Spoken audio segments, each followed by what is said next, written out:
The best leveling build for Druids just got even stronger. With buffs to Nature's Fury in Season of Blood and using the previous barrier buff from Season 1, this build will absolutely destroy the leveling experience and end game. So what is this amazing build? It's a new Poison Landslide build. I used this build to decimate Season 1 leveling and have now optimized it for Season 2, so that you can have the best time possibly while leveling up. First off, let's take a look at how this build works and why it will be broken as heck during Season 2. The main damage ability of this build is Landslide. This has not only high AoE damage, but also crazy good single target damage. By combining this with the Subterranean aspect and Trampled Earth aspect, both our Poison Creeper and Trample will start casting Landslide as well. In short, we will get insane amounts of landslides everywhere. To stay alive, the build uses both Earthen Bulwark and Cyclone Armor. To reset these abilities, the key passive Nature's Fury is used. Now this is where Season 2 gets extremely interesting. Let's start off by reading what will happen to Nature's Fury. Casting an Earth skill has a 30% chance to trigger a free Storm skill of the same category, and vice versa. These free skills count as both Earth and Storm skills. So what does this mean? Well, before Season 2, resetting our cooldowns was a bit of a hassle using this build. Assuming that this new change will work as intended in Season 2, this will no longer be the case. By having all of our skills count as both Earth and Storm, we will probably be able to keep spamming our cooldowns, basically making us invincible. Now this is not all, however. We can now also use Nature's Fury to double dip in several damage buckets, allowing us to get both increased damage with Storm skills and Earth skills at the same time. Pretty OP, right? Alright, let's check out what we need to make this build strong. We'll start with the skill tree. You can find a planner in the description, so you can follow the leveling path to the left here, but this is not required. Just get Nature's Fury and the correct abilities as fast as possible, and you should be fine. First off, we'll grab Storm Strike. We also want Enhanced and Fierce Storm Strike for the vulnerability. Storm Strike is also a Storm skill, allowing us to reset our skills with Nature's Fury. Next, go to the core skills and grab Landslide, as well as Enhanced and Primal Landslide. Primal Landslide is great since it grants us both free critical strikes as well as multiplicative damage. Now you can wait with getting the passives if you're following the leveling path, but you will be grabbing Predatory Instinct as well as Heart of the Wild and Wild Impulses. As defensive skills, we will start off by grabbing Earthen Bulwark. This will be a key defensive for us. Also grab Enhanced Earthen Bulwark. Innate Earthen Bulwark is getting nerfed in Season 2, but it will still do damage and work with Nature's Fury.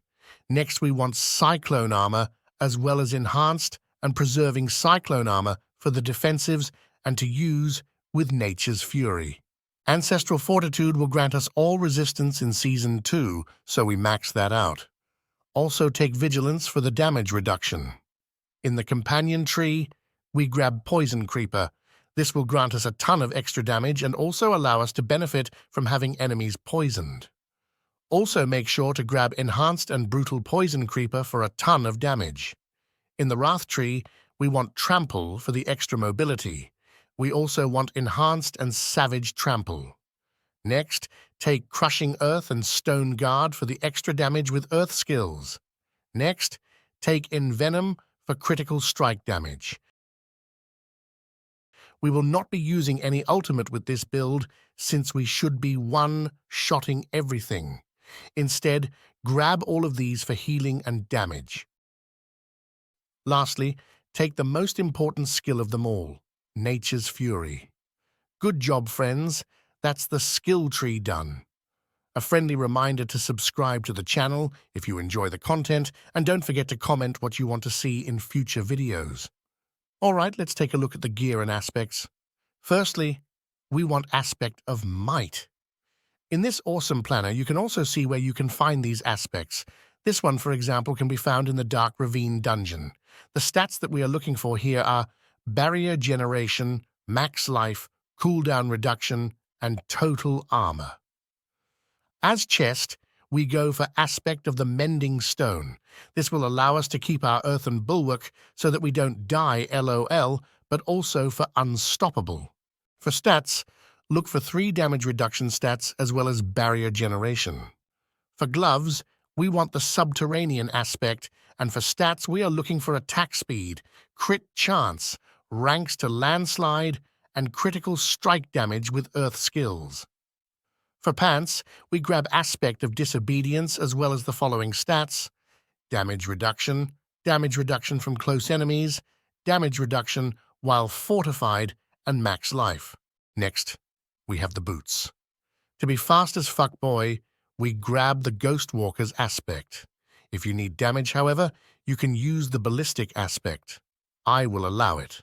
As stats, try to get the movement speed after killing elites, dodge chance, and spirit cost reduction. For weapon, look for aspect of retaliation. As stats, the most important stat is high weapon damage, and you would also like it to be a one-handed axe. You can also use a staff if you need to, but you will lose one important aspect. As stats, we want core skill damage, damage to close enemies, willpower, and critical strike damage. Any stat that you can easily benefit from is good as well. Let's take a look at the jewelry. First off, we want the symbiotic aspect. This aspect is extremely important since this is what will allow us to keep resetting our cooldowns, so go out and find it, damn it. The build should work fine without it, but it will definitely boost your survivability if you can find it. As stats, we look for movement speed, cooldown reduction, envenom, and damage reduction while fortified. For rings, we start off by grabbing aspect of the trampled earth for yet more landslides. We want the same stats on both rings, and these are barrier generation, max life, crit chance, and close damage. On our other ring, we look for aspect of the aftershock. Lastly, we have the totem. Aspect of natural balance will probably be completely bonkers in Season 2, so make sure to get it. As stats, grab cooldown reduction, crit chance, barrier generation, and damage reduction while fortified. Alright, that's the aspects and gear. What about the gems? First off, socketing sapphire gems in our weapons will be good in the early game before we get our paragon board. For armor, grab either diamond gems for larger barriers or sapphire gems for damage reduction. The jewelry gems can be swapped depending on what you need. If you feel that you take too much physical damage, then use skull gems. If you take too much magical damage, however, then swap those for diamond gems for more resistances. Resistances should be pretty good in Season 2 if you've missed that. Next, we have the spirit boons. Use the deer for his 10% damage reduction. Next, grab swooping attacks for the attack speed and become besties with the dog. The dog will grant us a good chance to reset our poison creeper using Pack Leader, and Bolster will grant us the fortify we need to stay alive. Lastly, grab Masochistic for some extra self-healing. Now I have something extremely interesting for all of you paragamer enjoyers. Yeah, it's Vampiric powers. These powers look damn strong, and you can look for these while leveling up. I'm also leaving a link in the description if you wish to know more about how Vampiric powers will work in Season 2. First, we have Domination. This will grant us 24% extra damage whenever we use Poison Creeper and also explode mobs, which sounds pretty damn cool. Next, I'll be testing out Sanguine Brace. Since we have a lot of Fortify with this build, it will grant us 8% crit chance. My last pick for minor power will be Hemomancy. Since we have a lot of max life with this build, this power should grant us a lot of self-healing. I have also found some nice major vampiric powers. Let's take a look at them. First, look for Accursed Touch. This power will spread curses on nearby enemies and explode for extra damage. Hopefully this one will be good as heck, since it's one of the coolest ones. And lastly, look for Moonrise. By using Storm Strike 5 times, this will grant us 20% attack speed.